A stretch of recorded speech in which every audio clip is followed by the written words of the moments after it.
बच्चों को दुआएं, बड़ों को सलाम। फ़िज़ा है मेरा नाम। यू वॉचिंग मॉर्निंग विद फ़िज़ा। नाज़रीन, सबसे पहले आज हम स्मोक के हवाले से बात करेंगे। आपको पता है ये पूरा जो सीज़न है ये स्मोक का है, ठीक है। अब इसमें स्मोक की वजह से बड़े सारे इश्यूज़ हो जाते हैं, मतलब आपको पता है सांस के इश्यूज़ होते हैं। क्वालिटी इंडेक्स अगर मैं आपको सिर्फ उसका ही साहब बैठ जाए, मेरा लाइव जाना था। आप कैमरे के अंदर क्यों, किसको सलाम करने गए थे? क्या हो गया इसहाक साहब? इसहाक साहब कितनी उंगलियाँ हैं? शुक्र, ठीक है, ओके। मैंने कहा वो जो एयर क्वालिटी इंडेक्स की बात कर रहे हैं ना, हम लोग उस पर रहते हैं। चलो ओके। दिल्ली पहले नंबर पे है, ठीक है, लाहौर दूसरे नंबर पे है, मगर जो एयर क्वालिटी इंडेक्स है ना हमारा वो 253, जो कि मुझे लगता है कि बहुत ज़्यादा। 253 दिल्ली का भी है, ठीक है। तो ये बहुत ज़्यादा होता है, कोई नॉर्मल चीज़ नहीं है, बहुत बुरी सिचुएशन है। 100 से ऊपर अगर हो जाए तो ये ख़तरनाक हो जाता है नाज़रीन, ना कि जस्ट सी योरसेल्फ। अब हमारी जो इस एटमॉस्फेयर में जो हमारी हम सांस ले रहे हैं, हम बच्चों को जो सांस ले रहे हैं, बच्चे सांस ले रहे हैं, ये सब ये ठीक नहीं है, ये बहुत सेहत के लिए ख़तरनाक है। खुदा के लिए फिर से मैं कहूँगी, जिन जिन की गाड़ियाँ खटारा हैं वो प्लीज़ अपनी गाड़ियों को ठीक करा लें, क्योंकि आपकी गाड़ियों की वजह से जो है ना ये जो पूरा एटमॉस्फेयर है ये गंदा हो रहा है। ये सीरियसली, इसको सीरियस लीजिए, बहुत ख़तरनाक है। और अगर आपके इर्द गिर्द को ऐसे लोग आपको दिखते हैं तो आप उनको भी प्यार से तरीके से समझाएं कि भाई ना करें, आप अपनी गाड़ी को जाकर ठीक करें। आपकी अगर पुरानी गाड़ी है, मैं ये नहीं कह रही कि आप जाके अपनी गाड़ी को चेंज कर लें, मगर आप अपनी इंजन का काम तो कराएं गाड़ी का जाके। जो धुआं छोड़ रहा है, थोड़ा सा पैसा लग जाएगा, मगर वो पैसा जो है वो जिन लोगों को आप सेव करें ना अपनी इस खटारा गाड़ी के धुएँ से, तो उसका बड़ा सवाब है।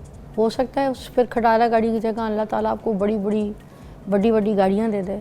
अगर आप किसी का ख्याल करेंगे तो क्या अल्लाह ताला आपके साथ नहीं होगा, आपका ख्याल नहीं करेगा? असल में यही लेन देन है, छोटी छोटी लेन देन जो हम अल्लाह ताला के साथ करते नहीं। और फिर कहते हैं हम अमीर क्यों नहीं हो रहे, हमारे पास बड़ी गाड़ी क्यों नहीं आ रही, हम अभी तक बाइक पे क्यों हैं। इन चीज़ों की वजह से कहीं ना कहीं तो अल्लाह ताला आज़मा रहा होता है, बल्कि आजमाइश तो आपकी हर वक्त हो रही होती है। तो जब ये हर वक्त की आजमाइश में आप फेल होते रहेंगे और अपनी परवाह करेंगे, सिर्फ अपनी बारे में सोचेंगे अपना, तो फिर अल्लाह ताला आपके बारे में नहीं सोचेगा। जब आप अपने बारे में इतना सोचेंगे फिर अल्लाह ताला क्यों सोचेगा आपके बारे में? तो कुछ काम जो है लोगों के लिए करें। जिस चीज़ के लिए हम इस दुनिया में आए हैं, हम सब अपने आप को पालने नहीं आए, हम लोगों के लिए भी आए। हम पे हर एक के हुकूक जो है उसका हिसाब किताब होगा, हमने पूरे करने। तो ये भी हमारे ऊपर लागू होता है कि हम दूसरों का ख्याल करें। हम इतने केयरलेस हैं कि अगर हमारी गाड़ी का धुआं किसी को नुकसान पहुंचा रहा है तो हम उस चीज़ को ये कहते हैं कि ठीक है, क्या जाता है। मगर भाई वही बात, ऊपर वाला तो देख रहा है ना, सबसे ज़्यादा हम अपने आप को नुकसान पहुंचा रहे हैं। तो चलिए, ये तो आज हमने फिर से आपके कान में एक बात डाली है कि आप ज़रा ख्याल रखें और फिर देखें अल्लाह ताला आपका कैसे ख्याल रखता है। फिर हम आज बात करेंगे बालों की केयर के हवाले से। नाज़रीन, बहुत सारी ट्रीटमेंट्स आ गई हैं, एक्सोमेस, पता नहीं exosomes, I don't know, exosomes, yes, ठीक है, वो आ गई है, PRP आ गई है हेयर की, और पता नहीं कौन कौन सी ट्रीटमेंट्स आ गई हैं। और एंड जो रिज़ल्ट आपको मिलता है, अगर कुछ आपके बाल बिल्कुल ही गिर जाते हैं सर से, गंजपन की तरफ चले जाते हैं, फिर हेयर ट्रांसप्लांट। अब ये इतनी ज़्यादा सर्जिकल ट्रीटमेंट्स और ऐसे ये सब केमिकलों की जो ट्रीटमेंट हम बालों के लिए ले रहे हैं, आपको लगता है कि ये चीज़ें ठीक है हमारे लिए? हम पहले ज़माने में ये सब चीज़ें नहीं कराते थे बालों में, मगर हमारी जो गुत होती थी बालों की वो पकड़ी नहीं जाती थी, बाल की पोनी नहीं बांधी जाती थी, बाल सिल्की इतने होते थे, पकड़ो तो बाल गिर जाते थे, सर दर्द हो जाता था, जूड़ा बांधो तो कि भाई इतनी हैवी जूड़ा बनता था बालों का। अब वो दौर कहाँ गया? वही लोग हैं, वही आप हैं, वही मैं हूँ, मगर वो ज़माना, वो जो बालों की केयर है, उन चीज़ों को जो हम घर पे अपना लुक आफ्टर करते थे, उन चीज़ों से हट के अब हम जाके डॉक्टरों से पूछते रहते हैं, डॉक्टर साहब मेरे यहाँ से बाल गिर गए, डॉक्टर साहब मेरे वहाँ से बाल गिर गए, डॉक्टर साहब मेरी लेंथ नहीं बढ़ी, डॉक्टर साहब मुझे गंजपन मसला हो रहा है। It's all because of us. एक तो हमारी डाइट और ऊपर से हमारी ये जो लगाई है, ठीक है ना, हम लगाई बुझाई तो कर रहे हैं, मगर अपने सर पे वो जो लगाने वाली चीज़ें हैं ना, जो सही हैं, जो आपको नुकसान नहीं पहुँचाएंगी, वो नहीं लगा रहे। तो हकीम इसहाक साहब को हमने आज बुलाया है, इनके पास बहुत नॉलेज है। इसहाक सुल्तान साहब बहुत नॉलेजेबल बंदे हैं, इनके पास जो इल्म है मैं चाहूँगी आप तक भी आए और इसका इफ़ादा जो है वो आप लोग हासिल करें। हकीम इसहाक़ साहब जो थे पहले वो कैमरे की तरफ जा रहे थे, मगर अब मैं इनको अपनी तरफ ज़रा रुजू करवाऊँगी। अस्सलाम वालेकुम। वालेकुम अस्सलाम। कैसी तबीयत है? अल्हम्दुलिल्लाह, अल्लाह का बहुत करम। अच्छा, आज हम हेयर फॉल के ऊपर बात करेंगे, मगर मैं पहले ये बता दूं कि हकीम साहब जो हैं 60 ईयर्स ओल्ड हैं। ऐसी है? हकीम साहब आप 60 साल के हैं जी, एग्जैक्टली। और माशाल्लाह माशाल्लाह हेयर देखें आप इनका। ट्रांसप्लांट तो नहीं कराया? नेवर। अब बताइए 60 साल की उम्र में इतने घने, इतने अच्छे खूबसूरत बाल, कोई हेयर लाइन जो है वो भी पीछे नहीं गई है, बिल्कुल घने। अपनी मर्ज़ी से मैंने छोटे बाल कटाए हैं, बट ऑल दो सही घना बाल है। तो ख्याल तो कुछ ना कुछ तो करते ही होंगे। आज इनका ख्याल भी पूछें, आप क्या करते हैं अपने बालों के लिए? यहाँ पे तो सारे मर्द गंजे हो जाते हैं। ज़रा जब आप अपना ख्याल करेंगे, अपने ग़िज़ा प्रॉपर टाइम पे लेंगे, अपने बालों को प्रॉपर वॉश करेंगे, तो डेफिनेटली आपके बाल जो है वो नहीं गिरेंगे। अपने जैसे विटामिन्स आप पूरे लेते हैं, आपका प्रोटीन्स आप पूरी लेते हैं, तो यकीनी तौर पे आपके जैसे बाकी बॉडी आपके हेल्दी होती है, ऐसे आपके हेयर भी आपके हेल्दी होते हैं। तो जवानी में ही लड़कों को तो बाल गिर जाते हैं, ठीक उनकी है? अपनी आपको हेयर फॉल नहीं आया? कभी भी नहीं हुआ। अच्छा, ऐसा क्या एक्स्ट्रा कोई ख्याल करते थे आप जाके ज़ाहिर अपने है कि बालों मुझे के लिए? देखना होता है कि मैं एक तबीब हूँ और इस वक्त मेरा मिजाज क्या चल रहा है, उसके मुताबिक उसको ट्रीट करता हूँ, तो मेरे सिम्टम्स ख़त्म हो जाते हैं। क्या किया आपने? किस एज से ख्याल रखना? मुझे कभी इसका ऐसा प्रॉब्लम आया ही नहीं है। हाँ, कि मेरे कभी बाल बारीक हुए हों, कभी बाल गिरे हों, कभी मेरे बाल में डैंड्रफ हो, कभी मेरे स्काल्प जब वो ड्राई हो, नेवर। फैमिली में बाल अच्छे हैं या फिर? डेफिनेटली मेरे पेरेंट्स के अंदर बाल बहुत अच्छे हैं। मेरे फादर 115 साल में दुनिया से गए। 115 जी, माशाल्लाह। पूरे हेल्दी ईयर से उनके माशाल्लाह। वाह, तो मुझे बताएं ना, आप लोग क्या लगाते हैं, क्या खाते हैं, क्या करते हैं अपने मिजाज के हिसाब से? आपने कैसे अपने बालों का ख्याल किया, हम कैसे कर सकते हैं? जी, मैं इसके टॉपिक पे हम बात करेंगे। एक हर शख्स के लिए, जैसे मैं अक्सर आपके इस प्रोग्राम के थ्रू बात करता हूँ कि तिब के एक अपने पैरामीटर्स होते हैं, तिब एक अपने अंदाज में डायग्नोसिस करती है, उसको एक क्यों बीमारियां होती हैं उसकी वजूहात की रूट काज की तरफ जाते हैं। हम कभी सिम्टम्स के पीछे नहीं आते कि किसी को ये डैंड्रफ हो रहा है, या किसी को ड्राई स्किन हो रही है, या किसी को एक्जिमा हो रहा है, या किसी के बाल गिर रहे हैं, तो उसकी बुनियादी वजह क्या बनती है, हम तो उसके पीछे जाते हैं। और हमारे तिब के मुताबिक बाल गिरने की बेसिकली 3 वजूहात हुआ करती हैं। या तो आपकी जो है वो स्कल्प जो है उसके अंदर रतूबात की बहुत ज़्यादा हो रही होती है, और उसमें क्या होता है कि आपके बाल, जैसे आप पानी में कोई पौधा है उसके लिए पानी खड़ा कर दे, तो उसकी रूट्स क्या होंगी, वो गलना सड़ना शुरू कर देंगी, वो कमज़ोर होना शुरू। हालांकि वो पानी उसके लिए बहुत ज़रूरी था, लेकिन जब एक्सेसिव क्वांटिटी में उसमें मिलेगा, जैसे हम रतूबात बलगम कहते हैं, तो उससे बाल क्या होते हैं, पहले बारीक होंगे, ग्रे होना शुरू हो जाएंगे और रूट से गिरना शुरू हो जाएंगे। और दौर हाल इस वक्त जो मौसम चल रहा है, जिस वक्त हम बात कर रहे हैं, और इस वक्त बहुत सारे लोग इसी का प्रॉब्लम का शिकार हो जाएंगे, ये है सर्द और खुश्क मौसम। हमारे तिब के मुताबिक जब सर्दी और खुश्की बढ़ जाती है तो उसकी वजूहात भी तो कुछ होती हैं। एक तो जैसे मौसम आते हम अपने आप को हाइड्रेट नहीं करते, पानी पीना भूल जाते हैं। फिर बहुत सारी ऐसी कबाब है, ऐसे खट्टी चीज़ें हैं, तली हुई चीज़ें, ऐसी चीज़ें ले रही है जिसके अंदर जो है रतूबात बहुत कम होती है, हमारी बॉडी के अंदर ये चीज़ें आना शुरू हो जाए, हमारी बॉडी भी डिहाइड्रेट होती है। तो इसमें होता क्या है कि आप सर मैं होते के ऊपर बात करूँगी मगर एक ब्रेक के बाद, क्योंकि ये वाकई बात सही है कि जब बाल आपके झड़ते हैं ना, तो एक और वजह भी ये होती है कि आपकी बॉडी डिहाइड्रेट हो चुकी होती है। उसी तरह जैसे पौधे को पानी नहीं डालेंगे तो पत्ते गिरना शुरू हो जाएंगे, पौधा सूख जाएगा। उसी तरह हमारे जो पत्ते समझे, जो ये जो झाड़ें निकली हुई हैं बालों की, ये ड्राई हो जाएंगी, खुश्क हो जाएंगी और आपके बाल टूटना शुरू हो जाएंगे अगर आपकी बॉडी डिहाइड्रेट होगी। इस पर एलैबोरेट करेंगे हकीम साहब मगर ब्रेक के बाद।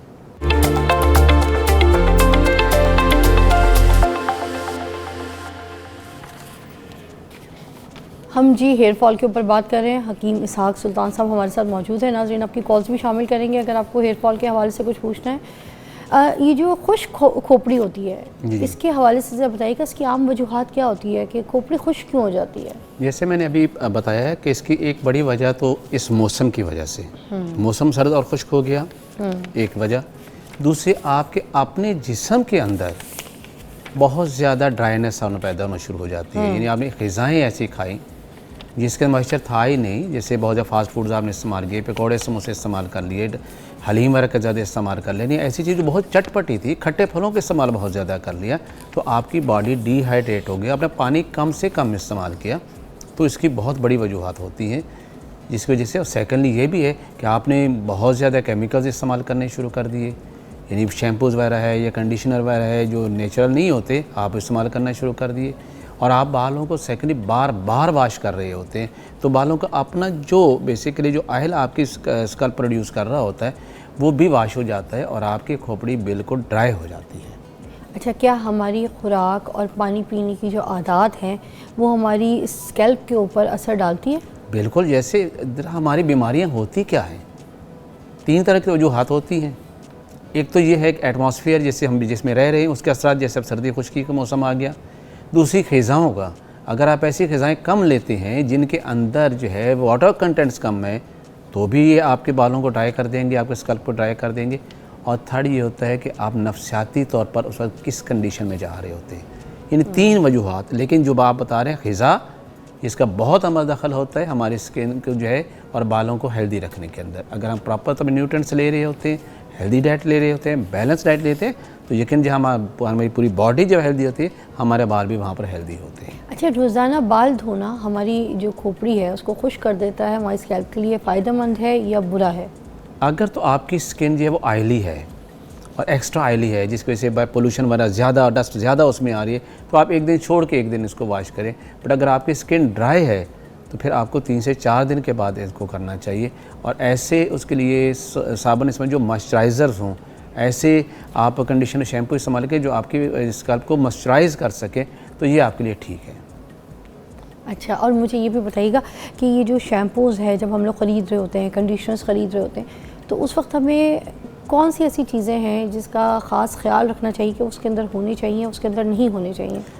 फर्स्ट ऑफ ऑल तो कोशिश करें कि आप नेचर के करीब जाएँ।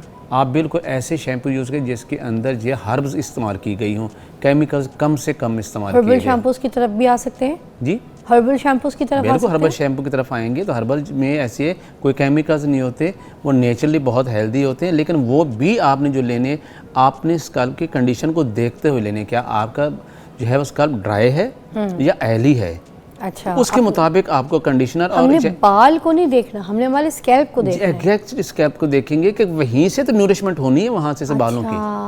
आप बालों मगर वो जैसे शैम्पू पे लिखा होता है for dry hair, for damage hair, वो हम सिर्फ स्कैल्प को देखें, हम ड्राई हेयर और ये वो चीज़ें ड्राई ना हेयर तभी आएंगे ना जब उसकी नूरिशमेंट नहीं हो रही है। जिन्हें आपका स्कल्प अगर ड्राई है तो डेफिनेटली आपके बाल भी रूखे होंगे, खुश्क होंगे, और वो बाल जड़ से नहीं टूटेंगे, वो रास्ते में टूटेंगे, आधे आधे टूटेंगे। जो जड़ से निकलती है ना, वो तो मैं पहले आपको बताया, रतूबात की ज़्यादती होगी, प्रोटीन की डेफिशिएंसी होगी, आपके अंदर आयरन की डेफिशिएंसी होगी, आपका HB लेवल डाउन जा रहा होगा, तो फिर बाल बारीक होंगे, रूट से निकलेंगे। लेकिन जब स्किन ड्राई होगी, जिसे इसका ड्राई स्कल्प हम कह रहे हैं, उसके अंदर बाल जो हैं वो जड़ से नहीं उखड़ते बल्कि टूटते हैं। ठीक, और बाल छोटे रह जाते हैं। ठीक है, वो इसी वजह से उसका ट्रीटमेंट डिफरेंट करेंगे आप। ठीक है। एक कॉल है सबा की, शामिल करते हैं। अस्सलाम वालेकुम सबा। कैसी हैं फिजा? मैं ठीक ठाक। सबा, आप कैसी हैं? शुक्र, मैं ठीक। क्या पूछना चाहेंगी? हेयर फॉल के हवाले से बात कर रहे हैं, आज हमारा टॉपिक है। मैंने ये पूछना था अपने साथ से कि मैंने डॉक्टर किया था कि 7 महीने तकरीबन हो गए तो मैंने रिकवरी फेज ली। तो मैंने ये सुना है कि ये फ्लैक्सीड होता है ना, उसका पाउडर भी खाना चाहिए और उसको बालों में उसकी जेल लगानी आपकी आवाज़ चाहिए। नहीं आ रही मुझे, पीछे पीसीआर में बताइएगा क्या कह रही हैं। जी अब आ रही है? आप पीछे पीसीआर में समझे, मुझे बता दें, मुझे आवाज़ नहीं आ रही यहाँ पे। पीसीआर में आप समझ लें वो क्या कह रही हैं, सुन लें, मुझे बता दें। अच्छा जी, कोई सबा कुछ कह रही है मगर मुझे क्योंकि एग्जैक्टली आवाज़ समझ नहीं आ रही। नहीं समझ आ रही। हाँ, जो कॉलर हैं थोड़ा सा टेम्पो पर करके बात करेंगी तो मुझे आवाज़ आ जाएगी। अच्छा जी, क्या कह रही हैं सबा, बताइएगा। अली राना, उनको जॉइंटस हुआ था, फिर उसके बाद उनका हेयर फॉल का इशू आया था, फिर किसी ने उनको कहा जो फ्लैक्स सीड्स होते हैं ना वो आपको खाने चाहिए, तो क्या ये सही है? जब जॉइंटस होता है वहाँ फ्लैक्सीड काम नहीं करते बल्कि वो हरारत को बॉडी में और ज़्यादा बढ़ा देते हैं, जिसकी वजह से उनका हेयर फॉल और ज़्यादा हो जाएगा। उसके लिए उनको अलग तरह के हर्ब्स होते हैं जो उन्हें यूज़ करनी होती हैं, जिसके लिए मैं कुछ कहवाजात बताता हूँ। ख़ास तौर पर मैं सिंपल से ऐसे लोगों को बताता हूँ कि आप सिर्फ सौंफ और ज़ीरा एक चुटकी वो डालें, 1 कप पानी में बॉयल करें, 2-3 बॉयल आए, उसके बाद उसको ठंडा करके दिन में 2 दफ़ा पी लें। उससे क्या होगा कि इनके बालों के जो ग्लैंड्स हैं जो ओवर एक्टिव चले गए थे वो उनकी स्वेलिंग कम हो जाएगी और इस तरह उनके बाल गिरने कम हो जाएंगे। और लगाने के लिए ख़ास तौर पर उनके लिए जिनको गर्मी की वजह से बाल गिर रहे होते हैं, एक तो ऐसे लोग होते हैं जिनकी स्कल्प जो है वो बहुत ज़्यादा ऑयली होता है, जिसके अंदर डैंड्रफ हो जाती है और उसमें जो इसके ऊपर से जो गिरती है स्किन, जो डेड स्किन जो गिरे वो बड़े बड़े छिलकों में होगी, वाइट इन कलर में होगी, येलोइश इन कलर में होगी और ऑयली होगी। तो ऐसे लोगों को जो ऑयल इस्तेमाल करने हैं वो भी ऐसे करने हैं जो गर्मी को कम करने वाले होते हैं, जिसमें हमारे यहाँ रोगन कद्दू है, इससे धनिया का तेल है। ये दोनों तेल अगर वो मिला के इस्तेमाल करते हैं और इसका जो है अपने बालों की जड़ों के अंदर, तो उनके बाल गिरने बिल्कुल ठीक हो जाए, उनके बाल हेल्दी भी हो जाएंगे इससे। अच्छा, अगर हम मिजाज के मुताबिक अपनी दवाओं का इंतखाब नहीं करते तो फिर हम कहते हैं हर्ब्स ने काम नहीं किया। दरअसल हमारी उसके ना तो तशखीस प्रॉपर थी और ना ही तजवीज़ प्रॉपर थी। क्या बात है, इसलिए हमारे बजाय फ़ायदा देने की बड़ा सही आपने इलाज बताया, तजवीज़ किया। साइमा की कॉल है। अस्सलाम वालेकुम।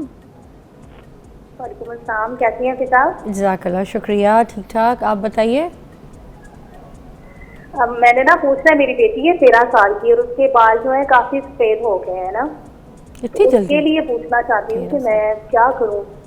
हाँ, सही परेशानी की बात से है। कमी नहीं है, ना कैल्शियम की कमी है, ना आयरन की है, कुछ भी नहीं है ना, वो सारे टेस्ट मैंने करवा लिए हैं। अच्छा, नहीं बहुत जल्दी है, 13 साल की उम्र में बाल ये सफ़ेद। कोई अंदर का कोई नज़ला तंग कर रहा है? और इतनी एज में तो कभी भी नहीं होते, ये अब आप 25 के बाद या 30 के बाद होते हकीम हैं। साहब, वो अंदर का कोई नज़ला, कुछ कहते हैं बड़े बुजुर्ग घर में कहते हैं ना कि बच्ची को अंदर कोई नज़ला है, वो तंग कर रहा है, कुछ है ऐसा होता है? ऐसा ही होता है कि वो कह रहे हैं उनका HB लेवल भी बिल्कुल ठीक है, उनका प्रोटीन लेवल भी बिल्कुल ठीक आयरन है, सब लेकिन कुछ, उसके बावजूद उनको अपनी डाइट को रिच रखना पड़ेगा।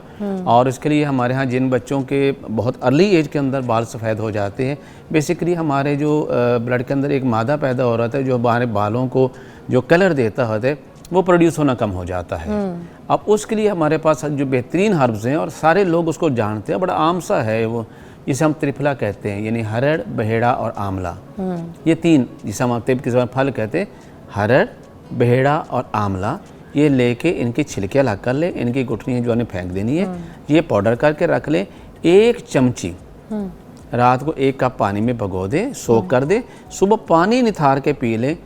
चंद माह रेगुलर इस्तेमाल करने से बिफोर द एज जो बाल जो उनके हेयर ग्रे होते हैं वो बिल्कुल नेचुरल और नॉर्मल अपने ब्लैक कलर में आना शुरू हो जाएंगे। वाह, ज़बरदस्त। अच्छा, एक और चीज़ में, एक और नुस्खा भी, क्योंकि वो मेरे बड़े अच्छे पॉडकास्ट में कुछ लोगों ने इस्तेमाल किया तो उनको बड़ा इफ़ादा हुआ। एक तो ये हकीम साहब का नुस्खा हो गया, एक और हकीम अमजद साहब आते हैं मेरे पॉडकास्ट में, मेरा वो पॉडकास्ट पड़ा हुआ है हमारे मॉर्निंग विद फ़िज़ा के पेज में, आप वहाँ जाइएगा। उन्होंने एक नुस्खा बताया, उन्होंने कहा वो मैंने ख़ुद इस्तेमाल किया और मेरे ख़ुद के जो बाल हैं वो इतने काले हो गए थे कि मैं 3 महीने में परेशान हो गया कि मेरे सर का कोई बाल जो था वो सफ़ेद नहीं था। तो वो आप पॉडकास्ट देखिएगा, उसमें छोटा सा नुस्खा है, वो आप उसको भी अप्लाई कर सकती हैं अपने बच्चों के लिए, इट इज़ वेरी सेफ़। और दूसरा ये हकीम साहब का। अंजुम साहब की कॉल है, अंजुम की कॉल है, लड़की है। अस्सलाम वालेकुम। कैसी हैं आप? ठीक ठाक। अंजुम ऊंचा बोलिएगा ज़रा। हेलो, अस्सलाम वालेकुम। जी ग्रेट अंजुम, बिल्कुल ग्रेट। मुझे इस साल से सवाल करना था कि मेरा जो बेटा है ना उसकी एज 27 है बस। अच्छा, 27 साल है। उसके जो बाल है ना वो बहुत ज्यादा गिर गए, जैसे गठपन कहा जाता है ना वो उसके बालों में हो गया है। अच्छा। और इसी तरह से मेरे भी बाल बहुत ज्यादा गिरते हैं, उसके पापा के भी तो ऑलमोस्ट ही वो मतलब उतर गए हैं। ये अब हमारे बच्चे को हमारी तरफ से ये शिफ्ट हुआ है या अभी हम लोग अपने बालों का कुछ कर सकते हैं? इनके भी गिर रहे हैं, इनके मियाँ के भी बाल गिर रहे हैं। बेटा 27 साल का है तो उसके भी बस अब गंजपन की तरफ बाल जो है ना गिरना शुरू हो गए। उसके लिए जो मैंने बताया कि बाल गिरने की जो पहली वजह मैंने बताई है कि जिनके रूट्स जो होते हैं पहले तो वो बारीक होते हैं, उनका कलर जो ब्लैक से ब्राउनिश या ग्रेनिश की तरफ चला जाता है, तो प्रॉपर तौर पर न्यूरिशमेंट नहीं हो रही होती। तो इनको ये चाहिए कि आंवले का मुरब्बा अच्छी तरह धो लें, उससे सारा उसमें मिठास वगैरह निकाल दें। 1 दाना सुबह आंवले का मुरब्बा खा ले और रात को 1 दाना जो हरीर का मुरब्बा खा ले। और लगाने के लिए उनको जो चाहिए इसके अंदर नारियल का तेल और आंवले का तेल, जैसे कि हमारे पास ये है जैसे आंवले का तेल, यह मार्केट में मिल जाता है आपको। और दूसरा उसके साथ लेना है इन्होंने नारियल का तेल।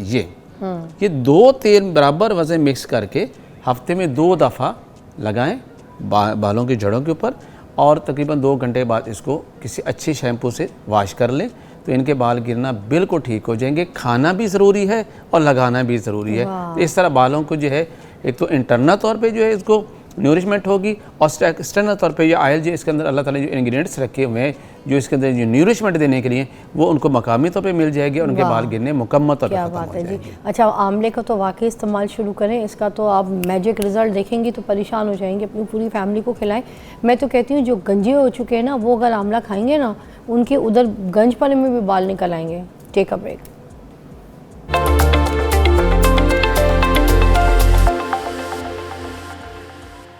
हमारा जिस्म जो है ना नाज़रीन, वो पानी से चलता है। ये मैं बार बार कहती हूँ, पानी का इस्तेमाल जो है ना अपनी ज़िंदगी में बहुत ज़्यादा कर लें, और इस बात पे यकीन करें कि जब आप पानी पिएंगे तो आधे ज़िंदगी के जो मसाइल हैं वो वैसे ठीक हो जाएंगे। मगर हमने अपनी ज़िंदगी को मोबाइल से चलाया हुआ है, हम अपनी ज़िंदगी को पानी से नहीं चला रहे। हकीम साहब सही कह रही हूँ मैं? बिल्कुल, और ख़ास कर इस मौसम के अंदर तो जब हम पानी पीना भूल, जब प्यास कम लगती है तो हम पानी कम लें। बड़े मुश्किल दिन में 2 गिलास ले लेंगे, जबकि हमें कम से कम 8 सर्दियों के अंदर 8 से 10 गिलास पानी लेना चाहिए।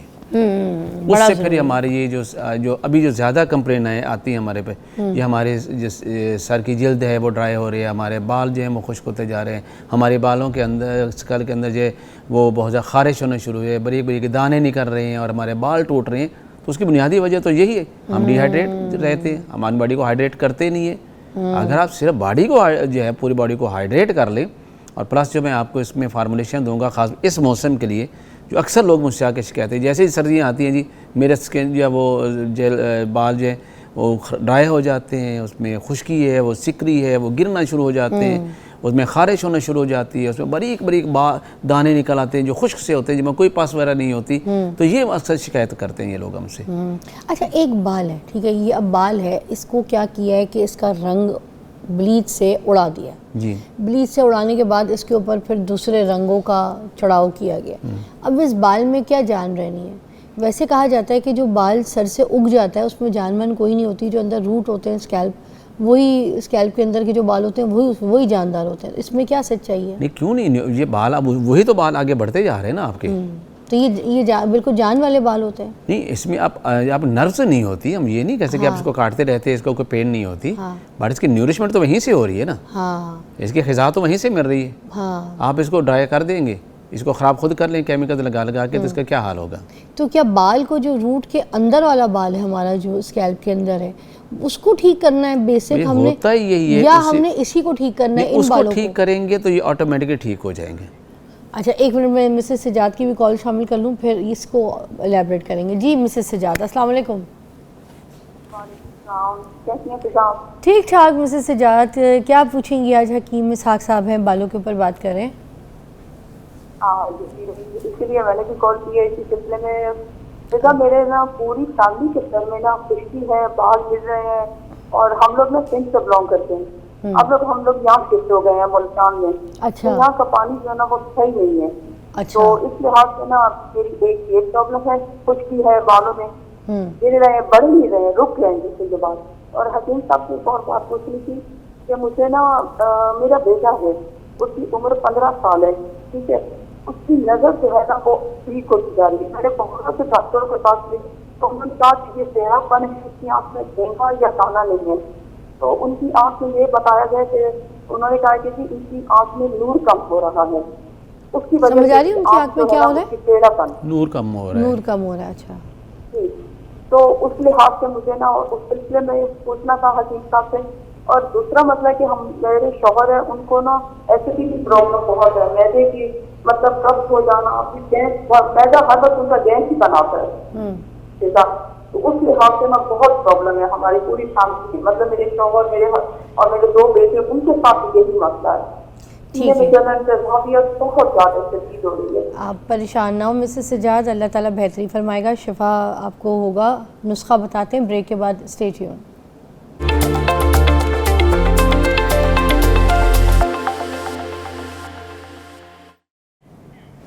Okay, welcome back, you watching morning with Fiza. हम हकीम इसहाक साहब से इलाज पूछ रहे हैं ब्रेक के ब्रेक पे जाने से पहले हमारे पास जो कॉल आई थी उसमें उन्होंने पूछा कि उनका जो बेटा है 15 साल का है मगर उसको उसकी आंखों का नूर जा रहा है, कम होते जा रहा है, तो उसके लिए कोई इलाज बता दीजिए पहले। उसके लिए एक होम रेमेडी है, वो घर में बना लेंगे। 100 ग्राम उन्होंने लेने हैं बादाम की गिरियाँ लेनी है, अच्छी क्वालिटी के बादाम हो, 100 ग्राम वो ले लें और उसके अंदर 50 ग्राम जो है वो सौंफ है वो पाउडर करके डाल लें और 25 ग्राम उसके अंदर सब्ज़ इलायची जो है वो डाल दें और हस्बे ज़ायक़ा उसके अंदर चीनी ऐड कर लें। तो ये एक पाउडर उनके पास तैयार होगा। 1 चम्मच सुबह और 1 चम्मच शाम को इस्तेमाल करवाएं, उससे इंशाल्लाह इनकी आई साइट बहुत जल्दी जो इम्प्रूव होना शुरू हो जाएगी और उनके जो आंखों के जो मसल्स हैं जो वीक हो रहे हैं, जिस साइड से उनकी टेढ़ापन और महंगापन आ रहा है, वो भी इस टॉनिक ग़िज़ाई टॉनिक से उनके मसल्स को ताकत आ जाएगी और ऐसा ऐसा उनकी जो टेढ़ापन है वो भी इससे क्लियर हो जाएगा। और उनके मियाँ का एसिडिटी का मसला है जी, उनके एक तो ये है कि उनके ग़िज़ा का बहुत ख्याल करें कि उनको चटपटी चीज़ें, तली हुई चीज़ें, पराठा वगैरह वो ना दें, सुबह खाली पेट चाय ना मत पीने दें। और खाने के लिए बड़ी सिंपल सी दवा है, हल्दी, मलट्ठी, सौंफ, 3 चीज़ें इनको पाउडर करके रख ले। 1-1 चम्मच चाय वाला सुबह दोपहर रात खाना खाने के आधा घंटा के बाद खाएं। 2 से 3 हफ्ते इस्तेमाल करें, फॉर एवर उनके मैदे की एसिडिटी ख़त्म हो जाएगी, बजाय कि वो सारी ज़िंदगी जो है वो कैप्सूल वगैरह खा रहे हैं और ये चीज़ें खा रहे हैं एसिडिटी कम करने के लिए। तो इसको भी तो कैप्सूल के अंदर भर के खाया जा सकता है अगर उनको इसकी डोज बहुत कम हो जाएगी, लेकिन चूँकि इसमें कोई चीज़ ऐसी है ही नहीं जो कड़वी ना हो। जैसे मलट्ठी भी ऐसा कड़वी नहीं है, सौंफ भी नहीं है, ऐसा नहीं है। हल्दी, मलट्ठी, सौंफ 3 चीज़ें हैं, बराबर वजन में पाउडर करके रखें। चाय वाली आधी चम्मच दिन में 3 से 4 हफ्ते इस्तेमाल करें और बिल्कुल एसिडिटी ख़त्म हो जाएगी। सर अपने घर से जो है ना लाल मिर्चों को ख़त्म कर दें, क्योंकि जो एसिडिटी है और ये जो सीने की जलन और खट्टी डकारे, ये सब कुछ जो है ना लाल मिर्चों की वजह से होता है। अपनी ज़िंदगी से लाल मिर्चों को ख़त्म करें। अपनी हांडी में अदरक के साथ हरी मिर्च को कूट के फिर हांडी में डालें तो वैसी जायका आएगा। दूसरा काली मिर्चों का इस्तेमाल करें रादर दैन दिस लाल मिर्चें। मेरे घर में लाल मिर्चें नहीं आती, मुझे सालों हो गए इस्तेमाल किए हुए। बाज़ारी खाना खा लूँ तो खा लेती हूँ, वरना लाल मिर्चें नहीं खाती, बड़ी ख़तरनाक होती है बहुत ज़्यादा, स्पेशली लोग तो अंडे पे कच्ची डाल के खा रहे होते हैं, नुकसानदेह। और ख़ातून ने जो हमसे पूछा है कि उनके जो बाल हैं वो ड्राई हो रहे हैं, वो गिर रहे हैं, तो उसके लिए ये है कि मैं बता, अजवाइन और पुदीना का कहवा है, 1 चुटकी अजवाइन और 1 चुटकी पुदीना 1 कप पानी में डालें, इसको बॉयल करें, 2-3 बॉयल आ जाए, उसके बाद उसको ठंडा करके सुबह शाम 1-1 कप ये ले लें। और लगाने के लिए जो एक ऑयल मैं बता रहा हूँ वो ज़रूर। और वो कावे का बता दें कि ये कावा, क्योंकि मुझे भी उन्होंने रेकमेंड किया था, ये कावा आपकी स्कैल्प की जो स्कैल्प है उसकी ड्राइनेस को ख़त्म करता है, विच इज़ वेरी इफेक्टिव। अगर आप इसको रेगुलर इस्तेमाल करते हैं तो आपका स्कैल्प जो है उसकी ड्राइनेस को बिल्कुल रिमूव कर देगा और आपके बालों में एक थोड़ा सा मॉइस्चर आना शुरू हो जाएगा। ठीक है, लास्ट मिनट है जी, हम आपको थैंक यू करेंगे। और बहुत सारे ऐसे नुस्खे साथ साथ इल्म है, आप तो माशाल्लाह आपसे बड़ा इल्म हम हासिल करते हैं। फिर आपको मधु करेंगे अपने शो पे, बट आज के लिए इतना ही। बहुत बहुत शुक्रिया। इस्तेमाल कीजिए इन चीज़ों को, अपनी लाइफ को चेंज कीजिए। और हम एक ब्रेक लेते हैं।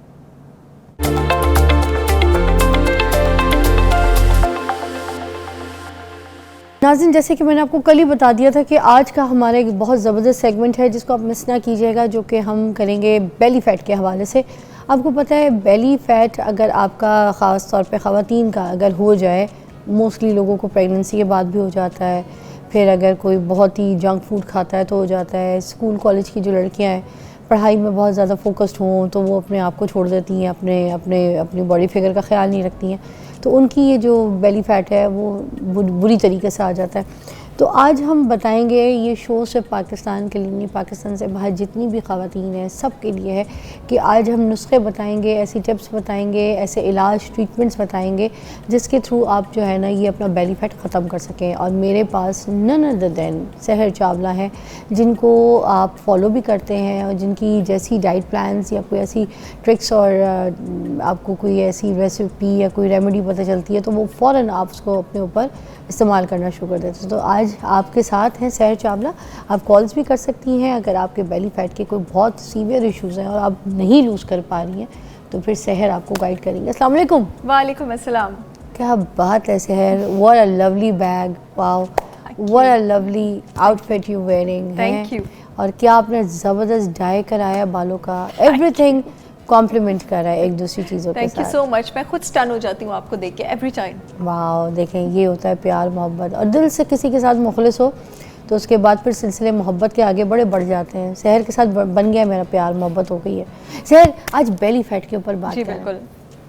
ये तो सबसे बड़ा मसला है। तो एक तो 2-3 चीज़ें बता दें, किस एज से आना शुरू हो जाता है, कब ख्याल करना है, और वजूहात क्या होती हैं आम बेली फैट बढ़ने की? बहुत फेवरेट टॉपिक है ये मेरा, और उसकी रीज़न ये है, इसमें मिस इन्फॉर्मेशन बहुत ज़्यादा है ना, और बेली फैट का प्रॉब्लम भी बहुत ज़्यादा है।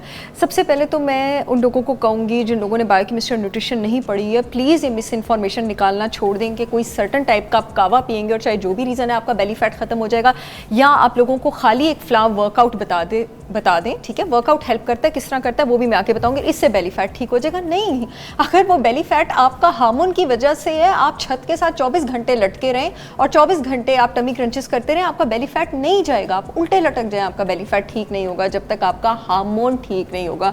और यही वजह है कि बड़ी सारी खवातीन जिनका सारी जिंदगी बड़ा अच्छा फिजिक रहता है, सिलेंडर टाइप बॉडी रहती है या आर ग्लास टाइप बॉडी होती है, एकदम मेनोपॉज के बाद नीचे से वो ऐसी हो जाती है, सिलेंडर टाइप फट जाता है पड़ जाता है बेचारियों का, और उनको एक बस में नहीं होता, और वाकई कोई यकीन नहीं करता। जब मेरी पेशेंट्स हैं मैं यकीन करती हूँ, क्योंकि मैंने पढ़ा हुआ है ना, जब वो आके कहती है डॉक्टर साहब हम पूरा दिन कुछ नहीं खाते और ये हमारी बॉडी है, आई डू बिलीव दैट। आज हम उसी पे बात करेंगे। पहले हम उस बॉडी टाइप की बात कर लेते हैं जिसमें आपके पास फीमेल हार्मोन की ज्यादती हो रही है, जो कि आपका फीमेल सेक्सुअल हार्मोन एस्ट्रोजन है। एस्ट्रोजन की कमी पे फिर भी लोग बात करते हैं, मैं उस पर भी करूँगी। एस्ट्रोजन टॉक्सिसिटी के बारे में मैं बात कर रही हूँ, और वो आजकल ज़्यादा कॉमन इसलिए है क्योंकि एस्ट्रोजन टॉक्सिसिटी आती है आपके पास सिंथेटिक प्रोडक्ट से, कॉस्मेटिक से, जो कि ज़ाहिर है मैंने भी यूज़ किए हुए हैं, आपके पास प्लास्टिक से आती है, आपके पास जंक फूड से आती है। आपके जिगर का काम होता है बॉडी के हर टॉक्सिन को न्यूट्रलाइज करना, खारिज करना, यानी ठीक है। आपकी ये जितने भी इंसेक्टिसाइड्स हैं, हर्बिसाइड्स हैं, रेस्टोरेंट के प्रोडक्ट्स हैं, चाइनीज़ रेस्टोरेंट्स में जो जो चीज़ें इस्तेमाल होती हैं, सब में टॉक्सिक एस्ट्रोजन होता है। आपके लिवर में वो लोड होता जाता है, लिवर इसको निकालता जाता है। जब आपका जंक फूड और इन सब चीज़ों की तरफ एक्सपोजर बहुत ज़्यादा रहता है, लिवर की बस हो जाती है, मैं आसान लफ्ज़ों में लोगों को समझाऊंगी, और लिवर उसको खारिज करने में नाकाम हो जाता है। यहाँ पे बिल्डअप शुरू होता है एक नए सिलसिले का लिवर में टॉक्सिक एस्ट्रोजन का। टॉक्सिक एस्ट्रोजन का जब आपके पास बिल्डअप होता है तो जो फैट आपको मिलेगी, अब मैं उसकी टाइप बताने लगी हूँ। आप कैसे पहचान सकते हैं?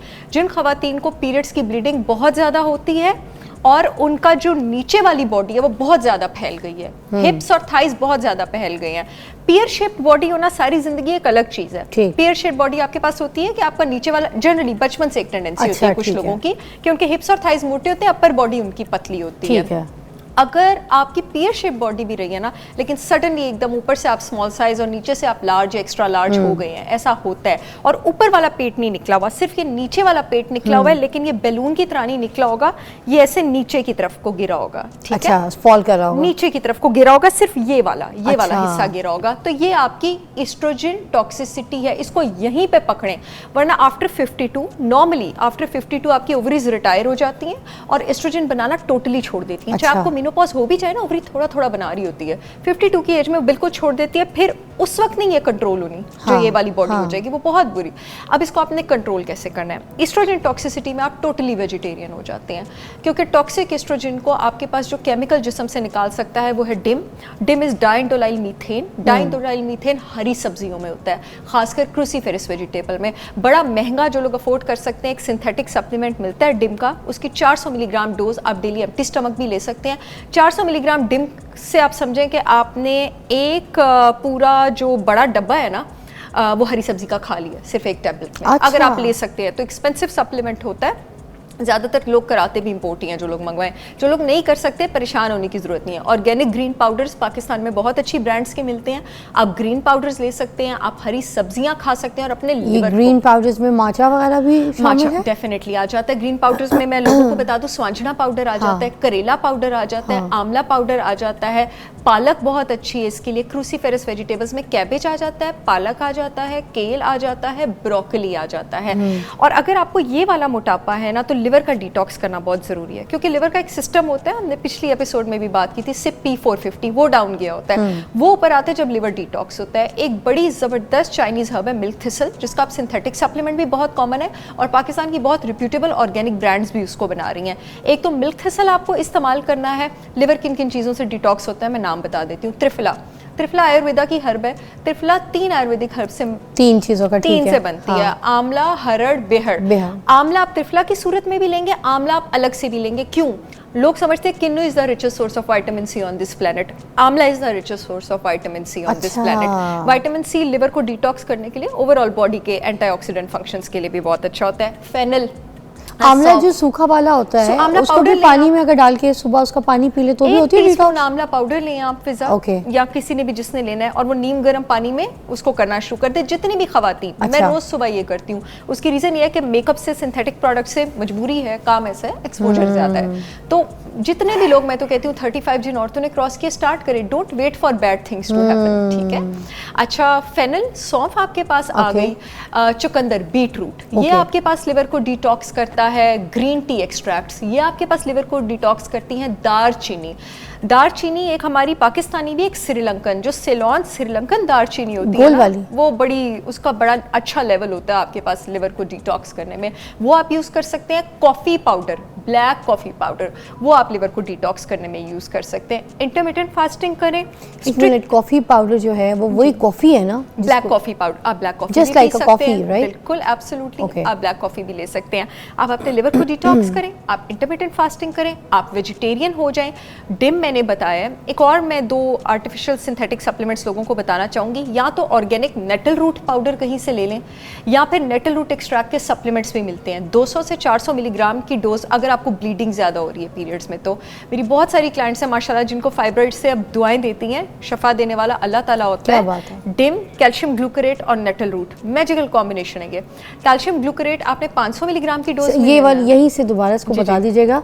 एक ब्रेक लेंगे, ब्रेक के बाद ये जो नुस्खा बता रही है ना, आप प्लीज़ कॉपी पेंसिल पकड़ें।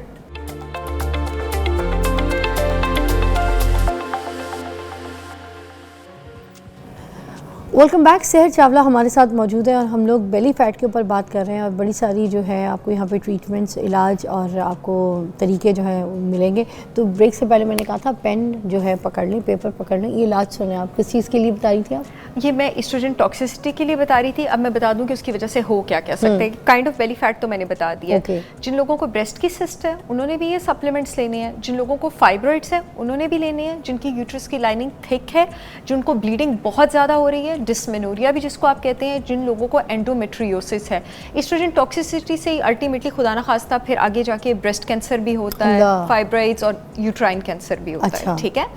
Dim, diindolyl methane 400 milligram daily empty stomach, इसका कोई साइड इफेक्ट नहीं होगा। ये मैं आप लोगों को 3 महीने की डोज बता रही हूँ। कैल्शियम ग्लूकरेट, ये ग्लूकरेट है, ये वो हड्डियों वाला कैल्शियम नहीं है, ये एस्ट्रोजन को बैलेंस करने वाला कैल्शियम है। ये टोटली डिफरेंट सॉल्ट है, GLUCARATE। Calcium glucarate 500 milligram daily empty stomach. Nettle root extract 250 से 500 मिलीग्राम की डोज के बीच, जो भी आपको अवेलेबल हो, डेली एम्प्टी स्टमक। एक extra version cod liver oil supplement आप लेंगे। कॉड लिवर ऑयल में विटामिन ए होता है, डी होता है, ओमेगा 3 फैटी एसिड्स होते हैं, आपकी बॉडी को सपोर्ट करेंगे स्ट्रेस से डील करने के लिए। स्किन के लिए भी अच्छा होता है, बहुत अच्छा होता है, बालों के लिए बहुत, हड्डी इम्यूनिटी, कॉड लिवर ऑयल पे भी बड़ी बात इंशाल्लाह हो सकती है। पूरी सर्दियां तो मेरे ख्याल से बहुत अच्छा होता है। बहुत अच्छा, मैं पूरा साल लेती हूँ अच्छा। नाश्ते के साथ रोज सुबह कॉड लिवर ऑयल। जी, एक विटामिन ई आप, अच्छा ब्लीडिंग चाहे आपको पीरियड्स की कम हो चाहे ज़्यादा हो, विटामिन ई हर हार्मोनल फैट वाले ने लेना होता है। उसका रीज़न क्या है, आपके जो दिमाग का मास्टर ग्लैंड है, इसको मेडिकल लैंग्वेज में पिट्यूटरी ग्लैंड कहा जाता है। विटामिन ई अगर कम हो तो पिट्यूटरी ग्लैंड से वो स्टिमुलेटिंग हार्मोन्स नहीं निकलते जो ओवरी से जाके जो मेन सेक्सुअल हार्मोन्स है एस्ट्रोजन, उसकी प्रोडक्शन को रेगुलेट करें। अच्छा, ये पिट्यूटरी आपके पास 2 हार्मोन निकालते हैं, LH और FSH, ल्यूटिनाइजिंग हार्मोन और फॉलिकल स्टिमुलेटिंग हार्मोन। आप लोगों ने अपनी हार्मोनल रिपोर्ट्स में अक्सर देखा होगा LH और FSH, जिन लोगों ने औरतें करवाई लेती है जिंदगी में कभी, ठीक है। ये विटामिन ई के बगैर इनकी सिक्रीशन रेगुलेट नहीं हो सकती। अच्छा। पूरा फीडबैक लूप खराब हो जाता है। अब जिन लोगों की एस्ट्रोजन कम होता है वो कैसे पहचानेंगे, क्योंकि एस्ट्रोजन ज्यादा है तो भी मूड खराब होगा, एस्ट्रोजन कम है तो भी मूड खराब होगा, ठीक है। एस्ट्रोजन कम वालों को पीरियड्स की ब्लीडिंग कम होती है और उनका गंजपन स्टार्ट हो जाता है। अच्छा। ये थोड़ा सा डिफरेंस है। एक और डिफरेंस, उनको विजाइनल ड्राइनेस होती है और ब्रेस्ट एट्रोफी हो जाती है। मेरे पास ऐसी पेशेंट्स आती है जिनकी ब्रेस्ट का साइज कम हो जाता है, प्रॉपर कम हो जाता है पहले से। ये इसका मतलब है कि आपके पास एस्ट्रोजन कम हो रहा है। मोटापा यहाँ पे भी वही होगा जो एस्ट्रोजन टॉक्सिसिटी वाला होगा। आप पहचानेंगी कैसे, आपको साथ गंजपन भी हो रहा है, आपको विजाइनल ड्राइनेस हो रही होगी, decrease sexual appetite, decrease libido, sexual desire कम होगी, आपकी छाती आपकी छोटी हो जाएगी और आपकी पीरियड्स की ब्लीडिंग कम होगी। मोटापा वही वाला होगा। अब यहाँ पे आपने क्या करना है, एस्ट्रोजन का जो स्ट्रक्चर है ना, उसका जो न्यूक्लियस है वो बनता है कोलेस्ट्रॉल से। यहाँ पे आपने वेजिटेरियन डाइट नहीं लेनी, दबा के गोश्त खाना है और चर्बी वाला गोश्त खाना है और कीटो डाइट पे आपने आ जाना है।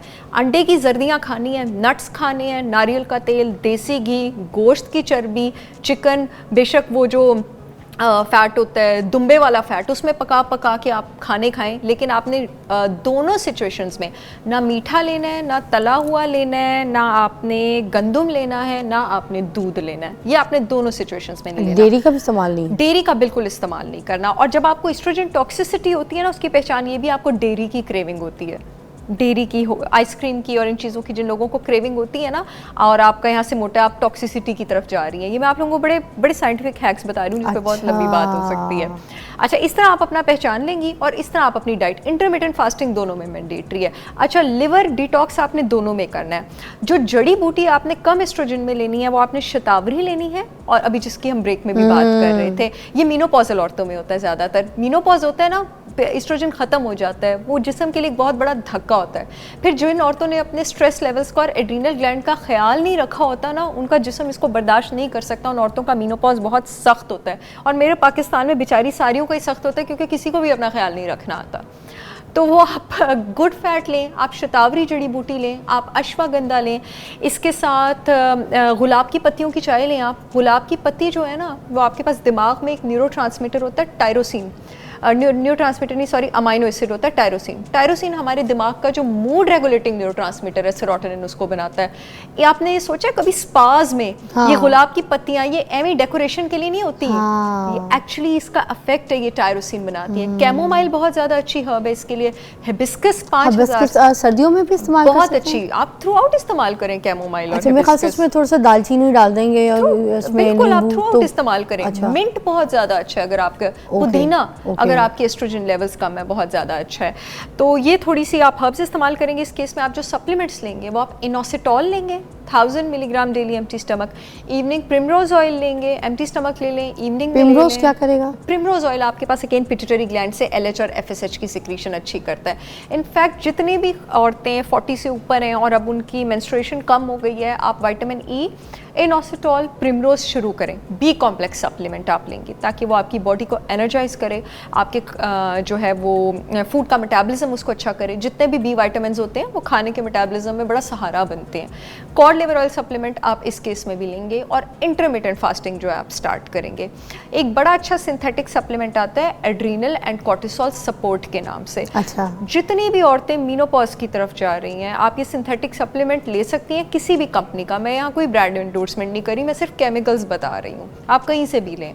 एड्रीनल एंड कॉर्टिसोल सपोर्ट 15 से 16 जड़ी बूटियों से बना होता है फिजा, जिसमें लिकोराइस मुलट्ठी, रोडोला, रोजेशिया और बहुत सारी हर्ब्स जो हैं 60 जिनसिंग, बहुत सारी हर्ब्स इसमें आपके पास तो शामिल ये हैं। क्या करती है आपकी ये बॉडी के आपके एड्रीनल ग्लैंड्स को इस काबिल बनाता है कि जब आप मीनोपॉज में जाएं, जब आप मीनोपॉज में जाते हैं ना, एस्ट्रोजन खत्म हो जाता है, तो एड्रीनल ग्लैंड पता है क्या करता है? एड्रीनल ग्लैंड अपने से थोड़ा सा कॉर्टिसोल ओवरी को देता है कि ये लो तुम मुझसे ले लो, तुम एस्ट्रोजन बना लो। जबरदस्त। तो अगर आप अपने एड्रीनल ग्लैंड को सपोर्ट करते रहेंगे तो ये उस वक्त जब आपको मीनोपॉज होगा, मैं आपको बता रही थी मैं रोज खाती हूँ एड्रीनल एंड कॉर्टिसोल सपोर्ट भी, मैं शताब्दी पहले से करनी है इसकी, पहले से करनी मतलब है। 35 आजकल जितना स्ट्रेस है, मीनोपॉज भी तो अर्ली हो गया औरतों को, 35 30 से भी शुरू करें। कर सकते हैं। बिल्कुल। अब पहले देखिए औरतों को 50 के करीब होता था, मेरे पास 38 39 की पेशेंट्स आती हैं मीनोपॉज से गुजरेंगे। Don't tell me. Absolutely perimenopause से गुजरी है। शतावरी लें, अश्वगंधा लें, ये जो मैंने आपको हर्ब्स बताई हैं ये लें, इंटरमिटेंट फास्टिंग करें, लॉन्ग वॉक्स पे जाएं सुबह, ये बड़ा इंपॉर्टेंट है। अच्छा, लॉन्ग वॉक्स पे सुबह क्यों जाना, ये भी साइंटिफिक बात है। सुबह के टाइम प्लांट्स ऑक्सीजन छोड़े होते हैं, हम सब ने बचपन में साइंस में पढ़ा हुआ है। ये आप किस टाइम की बात कर रही हैं? टाइम क्या सुबह वाला? आप कह लें कि ये 7-8 बजे से पहले, 5 से 7 के बीच। ये वो विटामिन डी वाली वॉक नहीं है? नहीं, ये विटामिन डी नहीं, अच्छा, ये कॉर्टिसोल वाली वॉक है। कॉर्टिसोल वाली, ये वॉक के टाइमिंग डिफरेंट होते हैं, ये आप सुन लें। तो ये जो है सुबह 7 बजे हो सकती है, 6 बजे हो सकती है, 5 बजे, 6 बजे बेहतरीन टाइम है, 5-6 बजे। ठीक है, अपने वैसे तो अपने आप को बड़ा नज़्मो ज़ब्त का कायल बनाएं। सुबह के टाइम प्लांट्स ऑक्सीजन छोड़ रहे होते हैं, हम सब ने पढ़ा हुआ है, रात को कार्बन डाइऑक्साइड छोड़ते हैं। जब प्लांट्स ऑक्सीजन छोड़ते हैं ना, आप वॉक करते हैं, तो आपका इंसुलिन भी नीचे जाता है और आपका कॉर्टिसोल भी नीचे जाता है।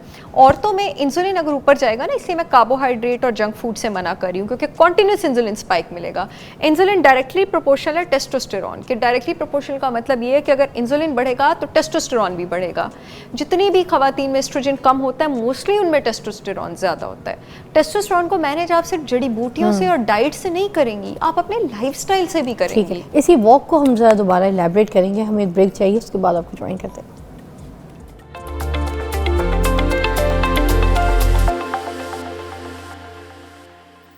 अच्छा जी, एस्ट्रोजन को जो है वो लेस किस तरह से किया जा सकता है? अगर आपके बहुत ज़्यादा बॉडी में हाई हुए हैं और बहुत चार्ज हुए हैं तो फिर किस तरीके से कम कर सकते हैं? सहल बताइएगा। उसकी हम वही बता रहे थे कि आपने वेजिटेरियन डाइट की तरफ जाना है, और अगर आपका एस्ट्रोजन लो है तो आपने कीटो डाइट की तरफ रहना है।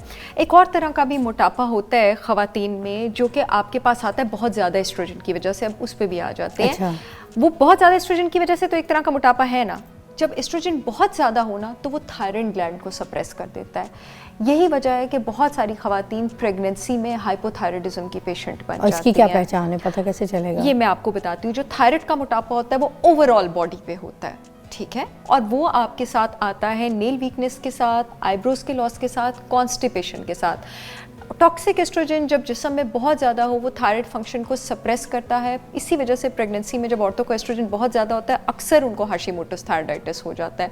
तो जब एस्ट्रोजन ज़्यादा होगा वो दो तरह के मोटापे लाएगा। अगर आप शुरू में उसको ट्रीट नहीं करेंगे, शुरू में अगर आप इस तरह किए कि पहले आपका वो नीचे वाला मोटापा था और अब आपको कॉन्स्टिपेशन भी शुरू हो गई है, मूड मजीद लो हो गया, हाइपोथायराइडिज्म में बहुत सख्त डिप्रेशन और बहुत सख्त इंसोम्निया होता है, डाउन रहता है, बहुत इंसोम्निया होता है, बहुत डिप्रेशन होती है, आपकी स्किन बहुत ज़्यादा ड्राई हो गई और अब पूरी बॉडी मोटी हो गई है, तो अपनी थायराइड प्रोफाइल भी चेक करा लें। अब आपको हाइपोथायराइडिज्म भी हो गया और अब आपने अपने आप को उसके लिए भी ट्रीट करना है। हाइपोथायराइडिज्म के लिए खुद को ट्रीट करने के लिए अगेन मैं बताऊं लिवर को डिटॉक्स करना बहुत जरूरी है। लोग समझते हैं थायराइड हार्मोन यहाँ बनता है। आज मैं आप सबको बताऊं 90% थायराइड हार्मोन लिवर में बनता है। एक्टिव फॉर्म सिर्फ 10% थायराइड ग्लैंड के अंदर बनता है। जो एक्टिव फॉर्म होती है वो आपके पास T3 होती है। अच्छा। 90% T4 से T3 लिवर में बनता है। तो इसके केस में भी आपको लिवर डिटॉक्स मगर इसका भी थायराइड टेस्ट करवाना जरूरी है। डेफिनेटली थायराइड प्रोफाइल आप करवाएंगे। okay. जिसमें आपके पास 3 चीज़ें होती हैं। TSH होता है थायराइड स्टिमुलेटिंग हार्मोन, उसके लेवल्स नॉर्मल से ऊपर होंगे। T3 और T4 होता है, उसके लेवल्स नॉर्मल से नीचे होंगे। इसका मतलब है कि आपको हाइपोथायराइडिज्म है। अच्छा। एक और तरह का मोटापा जिससे खवातीन बहुत ज़्यादा दो चार हैं और अगेन मेनोपॉजल खवातीन दो चार हैं, वो है एड्रीनल बॉडी टाइप। एड्रीनल यानी स्ट्रेस वाली बॉडी टाइप। अब ये बॉडी टाइप क्या होती है? इस जो एस्ट्रोजन टॉक्सिसिटी वाली थी उसमें सिर्फ नीचे वाला पेट लटका हुआ था। एड्रीनल बॉडी टाइप में पूरा पेट मोटा है और ऐसे नीचे को गिरा हुआ है। अच्छा। ऐसे यूं ना बिल्कुल ऐसे गिरा हुआ है जैसे आप यूं उठा लेंगे उसको। अच्छा। और पूरा मोटा है, ये नहीं कि सिर्फ नीचे वाला। ये आपके पास स्ट्रेस वाली बॉडी टाइप है। आपका जब स्ट्रेस हार्मोन, आपके गुर्दों के ऊपर 2 ग्लैंड होते हैं एड्रीनल ग्लैंड, जिनके 2 हिस्से होते हैं। बाहर वाला हिस्सा समझ लें उसको कॉर्टेक्स कहते हैं, अंदर वाले हिस्से को मेडुला कहते हैं। दोनों हिस्से आपके पास स्ट्रेस को कंट्रोल करते हैं। कॉर्टेक्स सिक्रीट करता है हार्मोन, मेडुला सिक्रीट करता है केमिकल न्यूरोट्रांसमीटर। कॉर्टेक्स सिक्रीट करता है कॉर्टिसोल, मेडुला सिक्रीट करता है एड्रेनलिन। जब आपकी बॉडी में स्ट्रेस लेवल्स बहुत ज़्यादा हों और इन दोनों के लेवल आपके पास बहुत ज़्यादा हों तो जिस्म अपने आप को प्रोटेक्ट करने की कोशिश करता है और ख़ुद को प्रोटेक्ट करने के चक्कर में कॉर्टिसोल सारा फैट बेली में एक्यूमुलेट करता है। अच्छा। और ये है, इससे मेरे पास आती हैं खवातीन फिजा, बड़ी जिम करेंगी, डाइटिंग करेंगी, बेचारी योगा करेंगी, लेकिन सिर्फ लाइफ में टेंशन कम नहीं है और मोटापा यहाँ से यहाँ नहीं हिलता। आपको पता है दुनिया में एक हर्ब है जिसको किंग ऑफ एडेप्टोजेनिक हर्ब्स कहा जाता है, जो कॉर्टिसोल और एड्रेनलिन दोनों पे लगाम डाल सकती है, and that is ashwagandha. Ashwagandha is called, अगर आपको इतना मैं बता दूं, अगर आपको थायराइड की मेडिकेशन ले रहे हैं, अगर आप प्रेग्नेंट हैं, बच्चों को दूध पिला रही हैं, अगर आपको नाइट शेड सूट नहीं करते, नाइट शेड से मुराद है आलू, बैंगन, टमाटर, शिमला मिर्च, तेज मिर्च, तो आपने अश्वगंधा नहीं लेना। अच्छा। बाकी सब ले सकते हैं, ठीक है। मुझे आपके साथ अश्वगंधा पे पूरा शो करना है। Ashwagandha is beautiful. और शतावरी पे भी लोगों को पता नहीं है, इतनी सस्ती हर्ब है, बड़ी चीजें हैं, सीबक थॉर्न भी। खैर एनीवेज, अश्वगंधा इन दोनों को कंट्रोल कर सकता है। उसके साथ जो मैंने एक एड्रीनल और कॉर्टिसोल सपोर्ट सप्लीमेंट कहा था वो आपने लेना है। अगेन आपने अपने विटामिन डी लेवल्स चेक करवाने हैं। बहुत सारे लोग इस वजह से स्ट्रेस में होते हैं कि विटामिन डी ठीक नहीं होता। कॉड लिवर ऑयल सप्लीमेंट आपको हेल्प करेगा। मैग्नीशियम ग्लाइसिनेट, ठीक है।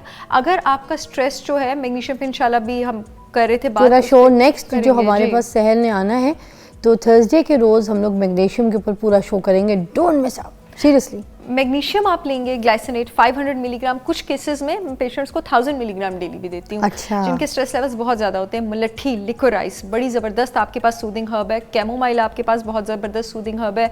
हिबिस्कस बहुत ज़्यादा सूदिंग हर्ब है। और ये पेशेंट्स भी आपके पास हाई फैट डाइट पे रहते हैं। क्यों? क्योंकि बेसिकली आपके पास कॉर्टिसोल, अगेन उसका जो न्यूक्लियस है उसका स्ट्रक्चर भी कोलेस्ट्रॉल से बना हुआ है, तो आपने इन पेशेंट्स को भी गुड फैट देना होता है। आप ज़बरदस्त, थैंक यू सो मच सहर, बहुत ज़बरदस्त शो दिया आपने। बेली फैट के ऊपर डिफरेंट तरीके से आपको जाके जो है ना डायग्नोस करके एक एक चीज़ का आपको इलाज बताया गया। आप इसकी जो रील्स हैं सोशल मीडिया से उठा लीजिएगा। हम एक ब्रेक के बाद आपको मिलते हैं एक ज़बरदस्त story, don't miss out, take a break.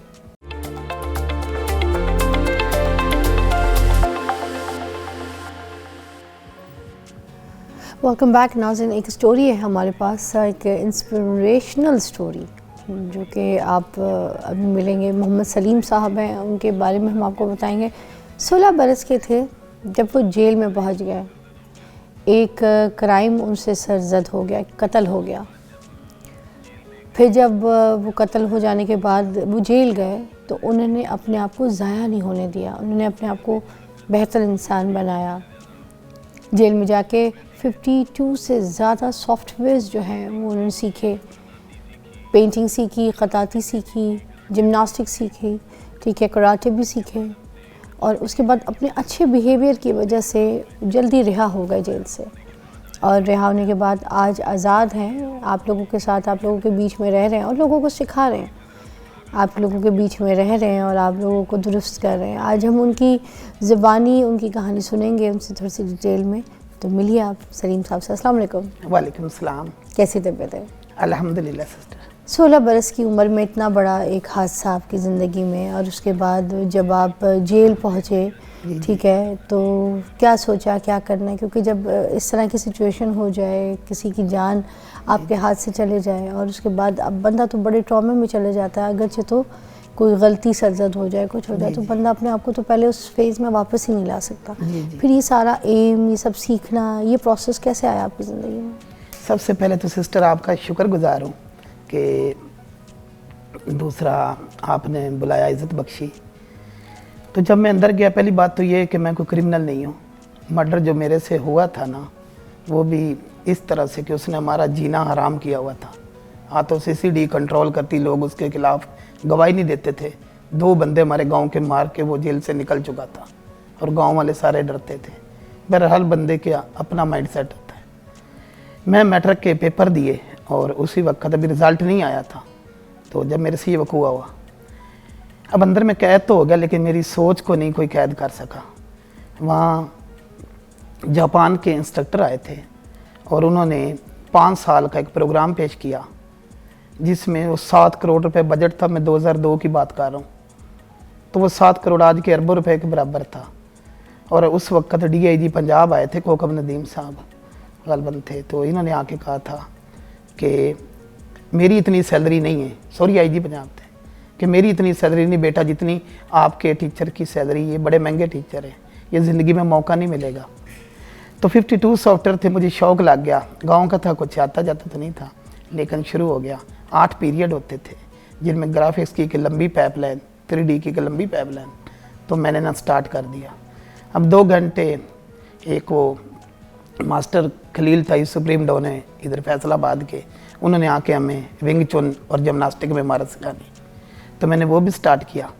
अब मैं एक जुनून की तरह लग गया कि घर से तो हम गरीब हैं, तो चलो मैंने सीखना है। 2 घंटे मैंने फ़ाइट करनी, और उसके बाद ज़री बात है, जैसे बंदा मनीटर बन जाता है तो वो ज़्यादा दूसरों से आगे चला जाता है।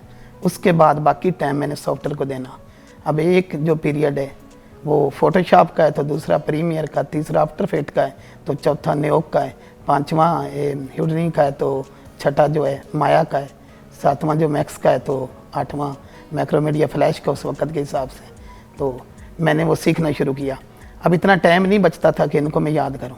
आज भी जैसे हमारे बच्चे, नौजवान नस्ल टिकटॉक या फजूलियात में लगी रहती, तो वहाँ उस वक्त भी झाड़ू मारना पसंद करते थे, लेकिन मैंने मेहनत की, जिसे कहते हैं कि मेहनत करने का हक। और उसके बाद जो रात को टाइम बचना, वो एक बहुत बड़ा कैलीग्राफर था, बच्चा था, बहुत अच्छी थी, उससे मैंने सीखना चाहिए जी। अब जब 21 साल की उम्र में 52 सॉफ्टवेयर सीख चुका, और इस बात के गवाह मौजूदा IG पंजाब फरूक नज़ीर साहब भी हैं। कितने साल आप जेल में रहे वैसे? 22 साल है। इस बारे में आपको एक दिलचस्प सवाल है, नाजरीन को भी बता दूं कि हमारे जो है ना, चाहे बात ना काटिए, मेरी लाइव जा रहा है, कि अल्लाह माफ़ करे कि मुल्क का चीफ जस्टिस खोसा साहब, और वो कह रहे हैं कि दिन रात गिनी जाती, कभी भी दिन रात आज तक पाकिस्तान की तारीख में कैद गिनी नहीं गई। तो पहले माफ़ी वगैरह आती थी, यानी कि कितनी ये बिल को फैलाई हुई बात है बनगढ़। तो 25 साल का मतलब ये कि हमें 22 साल काटना पड़ती थी अच्छे चाल चलन से।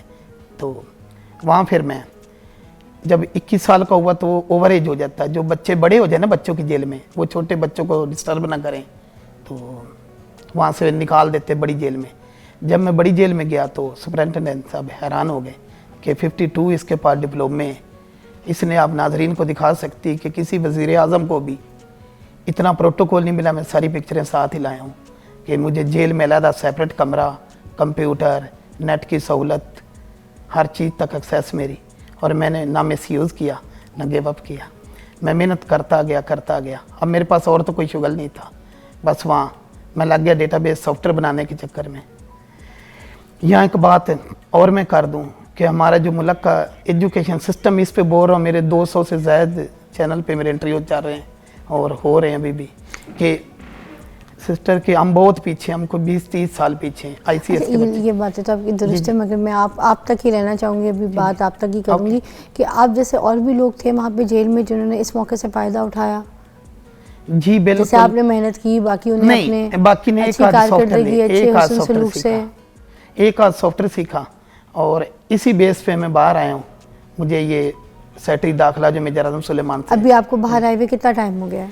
8 साल हो गए। बाहर मैंने कैद काटी है, अंदर भी कैद काटी, बाहर भी। बाहर क्यों कैद काटी? पेरोल पे आया हूँ, 25 साल कैदी था। हाँ। तो मैं पेरोल पे बाहर 1 साल पहले मेरी पेरोल पे जो बाहर आते हैं वो उसका क्या सीन होता है? पेरोल पे जो बाहर आते हैं वो हम अपने इलाके में नहीं जा सकते, 200 किलोमीटर दूर रहना होता है। जैसे फैसलाबाद है ना, हाँ। तो वो रहना होता है। अच्छा। तो बाहर मैं काम करता रहा, लेकिन 1 साल पहले मैं मीडिया पे आया और किंग VFX स्कूल के नाम से मैंने ना एक लॉन्च किया चैनल अपना, और उस पर मैंने सिखाना शुरू किया।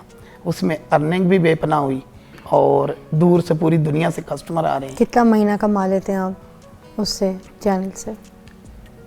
ये तकरीबन अंदाज़न एक फिगर कंफर्म नहीं पूछी मैं, मिक्स अंदाज़न कंफर्म तकरीबन गिने तो नहीं, लेकिन कोई 15-16 के करीब। 15-16 हाँ, क्योंकि अपना चैनल नहीं बनाया। लाख रुपए? हाँ, 15-16 लाख। आप ये कह रही, मेरी एक स्टूडेंट है ये, और वो उसने अभी चैनल बनाया है और वो 35 लाख रुपए माना कमाए उसने। ना सिर्फ कमाए बल्कि मेरे से सीख के। इतनी जल्दी? तो ये जो एनिमेशन है ना, एनिमल फाउंटेन क्रॉसिंग, इसमें इतना पैसा है, 5-6 मिलियन तो इसमें व्यूज आते हैं लॉन्ग वीडियो पे। बच्चे इनको छेड़ते ही रहते हैं, बार बार इनको ना छेड़ते रहते हैं। और हमने जो कोरस लॉन्च किया है ना, वो इस तरह के इतना एडवांस है कि 15-20 दिन में बंदा ना सीख जाता है। क्योंकि मेरी जो सिस्टर महारत है ना, 30 से 35 मिनट में बच्चा जुबानी कीबोर्ड सीख जाता है। वाह। क्योंकि ना उसमें टाइपिंग मास्टर ना टाइपिंग ट्यूटर। अच्छा, मैं बड़ा अफसोस करती हूँ, मैं कहती हूँ अब तो यूट्यूब्स का दौर है, सोशल मीडिया का दौर है, इतने टैलेंटेड लोग हैं घर में बैठे हैं, उनको कोई ऐसा रास्ता बताएं जो जैसे आप कमा रहे हैं। दिखा दें हमारी टीम का चैनल लव एनिमल्स, और 3 माह के अंदर इतनी अर्निंग है कि मैं टीवी पे बता नहीं सकता। वाह वाह। तो आपके अंदाजे से भी ज्यादा। वाह वाह वाह। और उसके 3 देखिए जी, एक तो मैं बड़ा अप्रिशिएट करूँगी कि जिस वक्त से गुज़र के, जिस मरहले से, जिस आजमाइश से गुज़र के आपने अपने हुस्न कारकर्दगी से, अपनी मेहनत से, अपने दिल, अपने लगन से लोगों को बताया कि आप कुछ कर सकते हैं। और आप, जाहिर सी बात है, क्रिमिनल नहीं थे। जो भी हादसा आपसे सरजद हो गया, उसके बाद फिर आगे आपने जिस तरह की मेहनत की, ठीक है ना, तो आज आप देखें लोगों के बीच में हैं, उनके बीच में बैठ के कमा रहे हैं, हलाल रोटी कमा रहे हैं, बल्कि लोगों को भी जीने, रहने, कमाने का सलीका बता रहे हैं। आज़म सलमान साहब थे, उनकी क्या किस्सा था, वो भी ज़रा जाते जाते बता दें। वो बस अल्लाह ताला ने इज़्ज़त दी है कि देखें कि वो आप दिखा सकती हैं कि जनरल बाजवा की मैंने खुद ही पिक्चर ली, उनके घर मेरे हाथ की बनी पेंटिंग, कैलीग्राफी।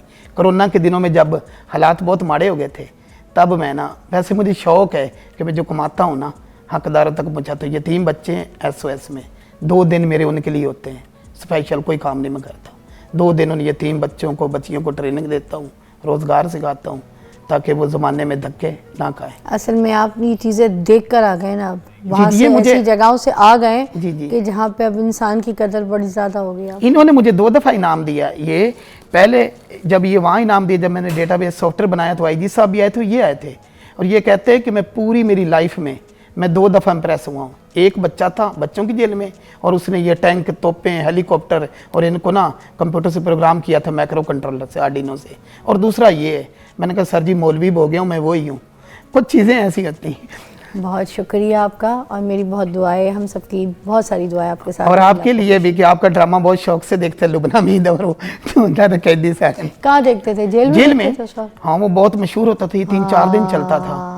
तो वो डायलॉग आता है आपको, बा मुलायजा होशियार और निगाहें। मैंने जिंदगी में एक ही ड्रामा देखा, फिर टाइम ही नहीं मिला। वाह। अब तो जिंदगी इतनी बिजी है देख लें, कि- आपने मुझे जेल में देखा और अब जेल से नहीं, बाहर मैं आके अभी भी मुझे मैं देखा। कह रहा था वहाँ इसको ना, कह रहा था, कभी मैंने कहा सोचा ये था वो उस लगती वक्त कि जिसको मैं जेल में देख रहा हूँ, कभी मैं बाहर निकल के इसको ऐसे इसके पास बैठ के नहीं, मैं यहाँ बात रहा भी ना करूं, वहाँ। है? मैंने यहाँ देखा, मैंने कहा ये ये तो लुबना वही है, मीर साहबा लुबना लगती मीर है ना? हाँ, अरे देखिए, मुझे ज्यादा इस बात की खुशी हुई है। क्या कहते वो परी पैकर, वो परी पैकर। और आप लड़ती थी वहाँ, मारती थी। दबंग थी ना मैं, आज भी वैसी हूँ।